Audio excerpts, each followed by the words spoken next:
ಎಲ್ಲರಿಗೂ ನಮಸ್ಕಾರ. ನಿಮಗೆಲ್ಲರಿಗೂ ನನ್ನ ಯೂಟ್ಯೂಬ್ ಚಾನಲ್ಗೆ ಸ್ವಾಗತ. ವಿಷಯ ಏನಪ್ಪಾ ಅಂದ್ರೆ, ದಿನಾಂಕ 11/7/2026ರಂದು ಸುಮಾರು 5,000ಕ್ಕೂ ಹೆಚ್ಚು ಹುದ್ದೆಗಳ ನೋಟಿಫಿಕೇಶನ್ ಅನ್ನು ಕಾಲ್ಫಾರ್ ಮಾಡಿದ್ದಾರೆ. ಯಾವ ಡಿಪಾರ್ಟ್ಮೆಂಟಿನಲ್ಲಿ ಎಷ್ಟೆಷ್ಟು ಪೋಸ್ಟ್ಗಳನ್ನು ಬಿಟ್ಟಿದ್ದಾರೆ ಅಂತ ಸಂಪೂರ್ಣವಾದ ಮಾಹಿತಿಯನ್ನು ತಮಗೆಲ್ಲರಿಗೂ ನಾನು ಈ ವಿಡಿಯೋದಲ್ಲಿ ತಿಳಿಸುತ್ತೇನೆ. ಇಲ್ಲಿವರೆಗೂ ನನ್ನ ಚಾನಲ್ ಅನ್ನು ಯಾರು ಸಬ್ಸ್ಕ್ರೈಬ್ ಮಾಡದೆ ವಿಡಿಯೋ ನೋಡ್ತಾ ಇದ್ದೀರಾ, ಸಬ್ಸ್ಕ್ರೈಬ್ ಮಾಡಿ, ಬೆಲ್ ಐಕಾನ್ ಕ್ಲಿಕ್ ಮಾಡುವುದರ ಮೂಲಕ ನನ್ನ ಚಾನಲ್ಗೆ ಸಪೋರ್ಟ್ ಮಾಡಿ. ಮೊದಲನೇದಾಗಿ ಕಂದಾಯ ಇಲಾಖೆಯಲ್ಲಿ ನೋಡುವುದಾದರೆ, ನೀವೇನು VAO ವಿಲೇಜ್ ಅಕೌಂಟೆಂಟ್ ಆಫೀಸರ್ ಅಂತ ಅಂತೀರಾ, ಗ್ರಾಮ ಲೆಕ್ಕಾಧಿಕಾರಿ ಅಂದ್ರೆ ತಲಾಟಿ ಹುದ್ದೆಗಳು 500ಕ್ಕೂ ಹೆಚ್ಚು ಹುದ್ದೆಗಳನ್ನ ಕಾಲ್ಫಾರ್ ಮಾಡಿದ್ದಾರೆ.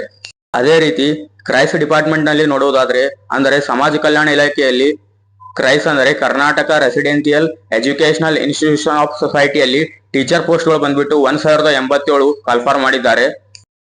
ಅದೇ ರೀತಿ ಲ್ಯಾಂಡ್ ಸರ್ವರ್ ಆಫೀಸರ್ ಭೂಮಾಪನ ಅಧಿಕಾರಿಗಳು ಬಂದ್ಬಿಟ್ಟು 760 ಹುದ್ದೆಗಳನ್ನ ಕಾಲ್ಫಾರ್ ಮಾಡಿದ್ದಾರೆ. ಅದೇ ರೀತಿ ಫಾರೆಸ್ಟ್ ಡಿಪಾರ್ಟ್ಮೆಂಟ್ ನಲ್ಲಿ ಬಂದ್ಬಿಟ್ಟು ಫಾರೆಸ್ಟ್ ವಾಚರ್ 750 ಹುದ್ದೆಗಳನ್ನು ಕಾಲ್ಫಾರ್ ಮಾಡಿದ್ದಾರೆ.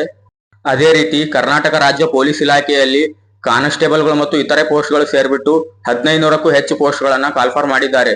ಹಾಗಾದ್ರೆ ಬನ್ನಿ, ಮೊದಲಿಗೆ ಗ್ರಾಮ ಲೆಕ್ಕಾಧಿಕಾರಿ 500ಕ್ಕೂ ಹೆಚ್ಚು ಪೋಸ್ಟ್ಗಳಿವೆ. ಈ ಸ್ಕ್ರೀನ್ ಅಲ್ಲಿ ಕಾಣ್ತಾ ಇರೋ ಹಾಗೆ ಯಾವ ಜಿಲ್ಲೆಗಳಲ್ಲಿ ಎಷ್ಟೆಷ್ಟು ಪೋಸ್ಟ್ಗಳಿವೆ ಅಂತ ತಮಗೆ ಕಾಣಿಸುತ್ತಿದೆ. ವಿದ್ಯಾರ್ಹತೆ ಎಜುಕೇಶನ್ ಕ್ವಾಲಿಫಿಕೇಶನ್ ಬಂದ್ಬಿಟ್ಟು ಸೆಕೆಂಡ್ ಇಯರ್ ಅಥವಾ 10+2 ಆಗಿದ್ರು ಕೂಡ ನಡೆಯುತ್ತೆ. ಅದೇ ರೀತಿ ವಯೋಮಿತಿ ಏಜ್ ರಿಲ್ಯಾಕ್ಸೇಷನ್ ನೋಡುವುದಾದ್ರೆ, ಜನರಲ್ ಕ್ಯಾಟಗರಿ ವಿದ್ಯಾರ್ಥಿಗಳಿಗೆ 40 ವರ್ಷಗಳು, OBC ವಿದ್ಯಾರ್ಥಿಗಳಿಗೆ 43 ವರ್ಷಗಳು, ಅದೇ ರೀತಿ SC/ST ವಿದ್ಯಾರ್ಥಿಗಳಿಗೆ 45 ವರ್ಷಗಳು. ಈ ತಲಾಟಿ ಹುದ್ದೆಗೆ ತಾವು ಅರ್ಜಿ ಸಲ್ಲಿಸಲು ಪ್ರಾರಂಭ ದಿನಾಂಕ ನೋಡುವುದಾದರೆ 11/7/2026 ಆಗಿರುತ್ತದೆ. ಅದೇ ರೀತಿ ಕೊನೆಯ ದಿನಾಂಕ ನೋಡುವುದಾದರೆ 30/7/2026 ಆಗಿರುತ್ತದೆ. ಅದೇ ರೀತಿ ಶುಲ್ಕ ಪಾವತಿ ಮಾಡಲು ಕೊನೆಯ ದಿನಾಂಕ 31/7/2026 ಆಗಿರುತ್ತದೆ. ಈ ಹುದ್ದೆಗೆ ಟೋಟಲ್ ಆಗಿ 2 ಎಕ್ಸಾಮ್ಗಳು ನಡೆಸುತ್ತಾರೆ. ಆ ಎಕ್ಸಾಮ್ ಡೇಟ್ ಬಂದ್ಬಿಟ್ಟು 4/10/2026 ಬೆಳಿಗ್ಗೆ 10:30ರಿಂದ 12:30ರವರೆಗೆ ಪೇಪರ್ 1 ನಡೆಯುತ್ತದೆ. ಅದೇ ದಿನ ಮಧ್ಯಾಹ್ನ 2:30ರಿಂದ 4:30ರವರೆಗೆ ಪೇಪರ್ 2 ನಡೆಯುತ್ತದೆ.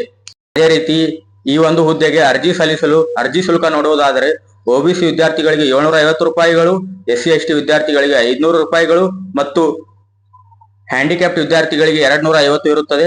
ಹುದ್ದೆಗೆ ಯಾವ್ಯಾವ ಪರೀಕ್ಷೆಗಳು ಇರುತ್ತವೆ ಅಂದರೆ, ಮೊದಲಿಗೆ ಕಡ್ಡಾಯ ಕನ್ನಡ ನಡೆಸುತ್ತಾರೆ. ಕಡ್ಡಾಯ ಕನ್ನಡ ಎಕ್ಸಾಮ್ ನಲ್ಲಿ ತಾವು ಎಲಿಜಿಬಲ್ ಆದ್ರೆ ಮಾತ್ರ ಮುಂದೆ CET ಎಕ್ಸಾಮ್ ಬರೆಯಲು ತಾವು ಅರ್ಹರಾಗಿರುತ್ತೀರಾ. ಕಡ್ಡಾಯ ಕನ್ನಡ ಎಕ್ಸಾಮ್ ನಲ್ಲಿ ಎಲಿಜಿಬಲ್ ಆಗದೆ ಹೋದರೆ ತಾವು CET ಬರೆಯಲು ಅರ್ಹರಾಗುವುದು. 2 ಪೇಪರ್ಗಳು 100 ಅಂಕದ ಪೇಪರ್ ಆಗಿರುತ್ತದೆ ಮತ್ತು ನೆಗೆಟಿವ್ ಮಾರ್ಕಿಂಗ್ ಕೂಡ ಇರುತ್ತದೆ. ಸೊ ಹಾಗಾಗಿ ಚೆನ್ನಾಗಿ ಓದಿ ಕಾನ್ಫಿಡೆನ್ಸ್ ಇಂದ ಎಕ್ಸಾಮ್ ಬರೆಯಿರಿ. ಶುಭವಾಗಲಿ. ಧನ್ಯವಾದಗಳು.